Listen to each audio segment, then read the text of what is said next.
1948년 8월 15일 대한민국 건국과 이승만 건국 대통령을 부정한 광복회 이종찬을 규탄한다.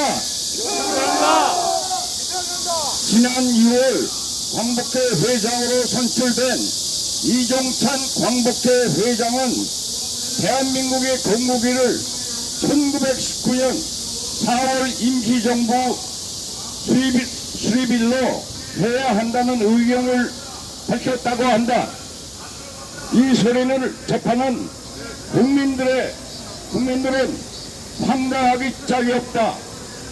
엄연한 역사적 사실을 부정하는 어찌 이런 자가 광복회 회장을 맡을 수 있는가? 광복회는 생존한 독립유공자와 독립유공자의 유족 후손들이 모여서 집성한 58년의 역사를 지닌 국가유공자 단체다. 대한민국 정부 지원을 받는 유공자 단체 수장이 감히 대한민국의 건국일을 부정하는 왜곡하는 일을 있을 수 없다. 이종찬 회장이 말한 1919년 건국일을 주장하는 세력들은 문재인과 같이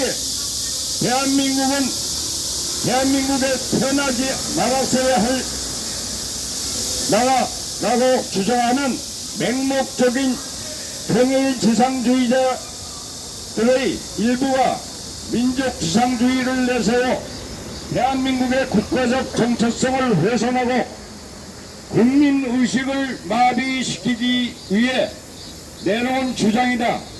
이들 세력들은 대부분 맹목적 정복적 사고로 정도된 자들이다. 이종찬 회장도 이들을 추종하는가?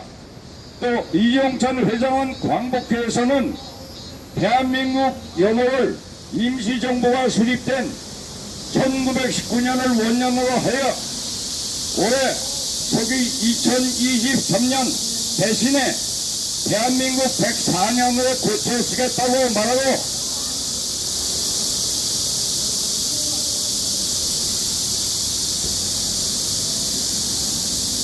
지금 이 시각 그 선포식을 한다고 한다. 정말 황당한 일이 아닐 수 없다. 21세기 개명천지에 대한민국의 지구촌인 세계와 동떨어져 살게 하는 자폐의 후진적 나라로 만들겠다는 것인지 정말 개탄스럽다. 이종찬 회장이 말한 1919년은 어떤 해인가? 바로 3.1절 독립운동을 한 해다. 나라가 없으니 독립운동을 한 것이다. 나라를 찾겠다고 독립운동을 시작한 날이 어찌 건국일인가? 적어도 나라의 건국이 되기 위해서는 국가의 구성의 필수 요소인 영토, 국민, 정부, 주권 등 4개 요소가 있어야 한다. 따라서 이런 조건을 충족시키지 못한 국가는 국가로 기능할 수 없는 것이다. 과연 1919년 당시 대한민국이 이런 조건을 갖추고 있었는가? 이런 조건이 없는 나라가 어찌 건국이 되었다고 하는가? 단지 독립운동을 본격적으로 시작하는 임시정부였지 건국은 아니었다. 또 이종찬 광복회장은 이승만 전 대통령 기념관 건립을 원론적으로 찬성하지만 이승만 기념관을 건립하는 것을 기회로 또다시 이승만 전 대통령을 신격화하는 독재자의 왕이나 다름없는 대통령과 같은 모습으로 몰아가고 있다고 호도하나 신격화가 아니라 자유민주주의의 대한민국을 건국한 이승만 대통령을 기리는 기념관이다.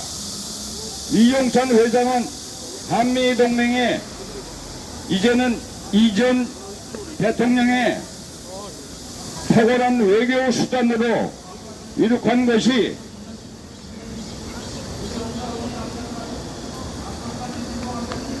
동북아의 한반도는 이 동맹 체제로 70년간 평화를 유지했다며 그런 뜻에서 이승만 기념관을 건립한다면 찬동한다고 말했다. 하지만 이전 대통령이 초대 대통령으로 하는 대한민국 정부가 수립된 1948년 8월 15일을 부각해 그를 건국 대통령이라고 자칭하는 것은 안 된다고 했다. 우리는 이종찬 회장의 이런 궤변과 망발을 용서할 수 없다. 솔직히 대한민국은 1945년 8월 15일 미국을 중심으로 한 연합국 독점으로 일본으로부터 독립을 했다. 그로 인해 영토, 국민, 그리고 독립국가의 주권을 가졌다. 그리고 정부가 수립된 것이다. 분명히 말하지만 대한민국은 1948년 8월 15일에 건국되었다.